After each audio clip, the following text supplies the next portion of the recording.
एक सांद्र अम्ल को तनु करने के लिए हमें क्या करना चाहिए? पानी में सांद्र अम्ल मिलाना चाहिए। NaCl का निर्माण अम्ल क्षार के संदर्भ में किससे होता है? प्रबल अम्ल और प्रबल क्षार से। लिटमस विलयन किससे प्राप्त होता है? लाइकेन से। न्यूलैंड का अष्टक सिद्धांत किस तत्व तक ही लागू था? कैल्शियम तक। तत्वों के उनके परमाणु द्रव्यमान के बढ़ते क्रम में रखकर बनाए गए न्यूलैंड के तत्वों की व्यवस्था में अंतिम तत्व था थोरियम। न्यूलैंड द्वारा किन दो तत्वों को एक ही स्लॉट में रखा गया था? कोबाल्ट और निकिल को, सीरियम और लैंथेनम को एक साथ रखा गया था। न्यूलैंड के अष्टक नियमों की तुलना किससे होती है? संगीत के स्वरों से। न्यूलैंड के अष्टक में किन दो तत्वों के गुण समान पाए गए थे? लिथियम और सोडियम के, बेरिलियम और मैग्नीशियम के, फ्लोरीन और क्लोरीन के गुण आपस में समान पाए गए थे। न्यूलैंड के अष्टक में पहला तत्व और अंतिम ज्ञात तत्व कौन था? पहला तत्व हाइड्रोजन और अंतिम तत्व थोरियम था। न्यूलैंड के अष्टक सिद्धांत के अनुसार प्रकृति में कितने तत्व मौजूद हैं? 56। न्यूलैंड की अष्टक नियम में कोबाल्ट और निकिल को किसके साथ रखा गया है? हैलोजन ग्रुप में फ्लोरीन, क्लोरीन और ब्रोमीन के साथ। तीन तत्वों का कौन सा समुच्चय डोबेराइनर तीक बनाता है? पहला है लिथियम, सोडियम और पोटेशियम। दूसरा है कैल्शियम, स्ट्रोंशियम और बेरियम। तीसरा है क्लोरीन, ब्रोमीन और आयोडीन। किस किस का वर्गीकरण परमाणु द्रव्यमान के आधार पर था? डोबेराइनर, न्यूलैंड और मेंडलीव का। न्यूलैंड ने तीन तत्वों के समूह की पहचान कर उन्हें क्या नाम दिया? त्रिक या ट्राइड। मेंडलीव की और सारणी में तत्वों के हाइड्राइड और ऑक्साइड के सूत्र किस स्थान पर लिखे जाते हैं? और सारणी में ऊपर की तरफ। मेंडलीव की और सारणी में बाद में खोजे जाने वाले तत्वों के लिए जगह छोड़ी गई थी। किन तत्वों को और सारणी में बाद में जगह मिली?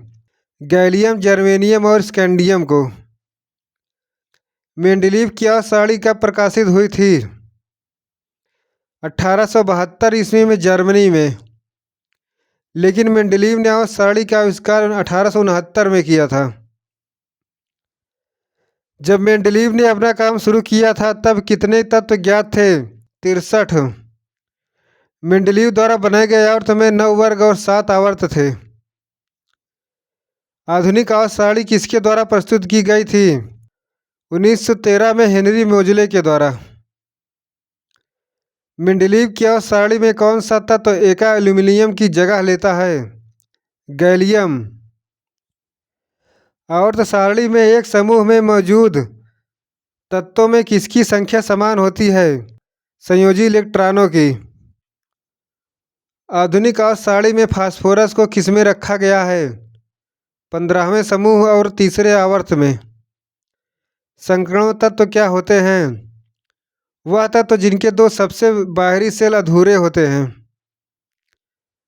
आधुनिक आवर्त सारणी में पहली धातु तत्व कौन सा है? लिथियम, जबकि हाइड्रोजन पहला अधातु तत्व है। आवर्त सारणी में लैंथेनाइड तत्वों की परमाणु संख्या कहाँ से कहाँ तक होती है? परमाणु क्रमांक 57 से 71 तक। यह आवर्त सारणी में छठे आवर्त का हिस्सा है। इसे दुर्लभ मृदा तत्व भी कहते हैं। इसका पहला तत्व लैंथेनम और अंतिम तत्व ल्यूटेटियम है। इसमें कुल 15 तत्व होते हैं। एक्टिनाइड तत्वों की परमाणु संख्या कहाँ से कहाँ तक होती है? परमाणु क्रमांक 79 से 103 तक। एक्टिनाइड 7वें आवर्त का हिस्सा है। इसका पहला तत्व एक्टिनम व अंतिम तत्व लॉरेंशियम है। इसमें सभी तत्व रेडियोधर्मी तत्व होते हैं। इसमें भी कुल 15 तत्व होते हैं। डी ब्लॉक के तत्वों को संक्रमण तत्व क्यों कहते हैं? इन्हें संक्रमण तत्व इसलिए कहा जाता है क्योंकि ये और सारणी में एस ब्लॉक और पी ब्लॉक के बीच स्थित होते हैं और उनके गुणों के बीच पुल या सेतु का कार्य करते हैं और संक्रमण तत्व परिवर्ती संयोजकता भी दर्शाते हैं। लैंथेनाइड्स और एक्टिनाइड्स को और किस नाम से जाना जाता है? आंतरिक संक्रमण तत्व के नाम से। एफ ब्लॉक या आंतरिक संक्रमण तत्व की विशेषता क्या है? क्योंकि इनके 3 बाहरी कोष अपूर्ण होते हैं। एस और पी ब्लॉक में केवल एक बाहरी कोष अपूर्ण होता है। डी ब्लॉक में 2 बाहरी कोष अपूर्ण होते हैं। एफ ब्लॉक में 3 बाहरी कोष अपूर्ण होते हैं। किस गैस का ऊर्जा मान या कैलोरी मान सबसे अधिक होता है? हाइड्रोजन गैस का। हाइड्रोजन का कैलोरी मान 1,50,000 किलो जूल प्रति किलोग्राम होता है। सीएनजी या मीथेन का 50,000 किलो जूल प्रति किलोग्राम। एलपीजी का 55,000 किलो जूल प्रति किलोग्राम। पेट्रोल का 45,000 किलो जूल प्रति किलोग्राम होता है। अमोनिया का औद्योगिक निर्माण किस प्रक्रिया से होता है? हाइबर विधि से। लिड नाइट्रेट को गर्म करते समय निकलने वाली लाल भूरे रंग की गैस कौन सी है? Nitrogen dioxide. अमोनियम सल्फेट का रासायनिक सूत्र क्या है? NH4 का whole twice SO4। Liquid nitrogen का क्वथनांक कितना होता है? -196 डिग्री सेंटीग्रेड। इस ताप पर यह गैस अवस्था में रहती है। इसका गलनांक -210 डिग्री सेंटीग्रेड होता है।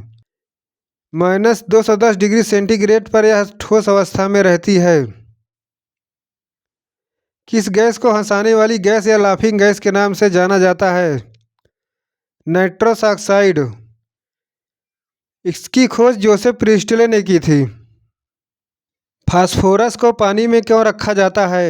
आग पकड़ने से बचने के लिए।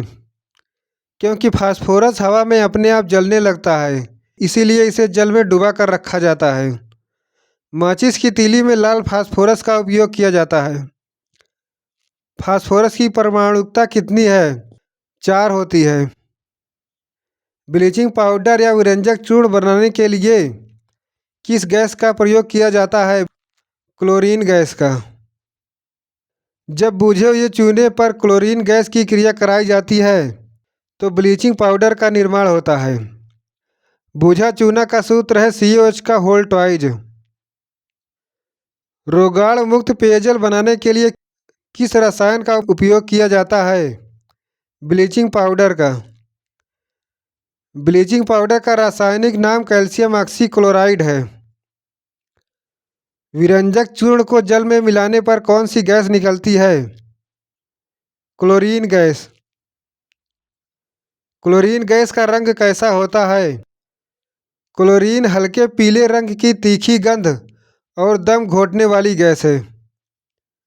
ठोस आयोडीन का रंग कैसा होता है? बैंगनी भूरे से थोड़ा काला। हैलोजन या 17वें समूह का सबसे कम अभिक्रियाशील तत्व कौन सा है? आयोडीन। कौन से समूह में शामिल तत्व रंगहीन, स्वादहीन और गंधहीन होते हैं? अक्रिय गैस या शून्य समूह या 18वें समूह में।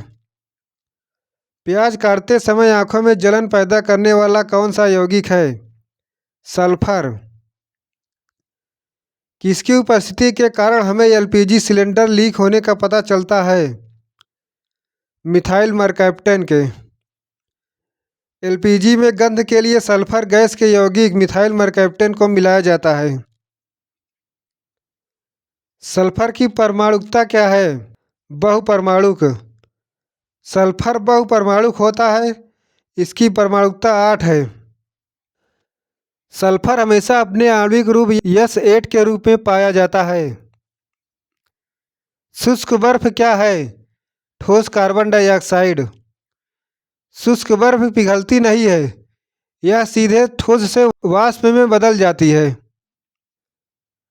कार्बन का कौन सा अपर रूप जियोडेसिक ग्लोब के रूप में है? फुलरीन।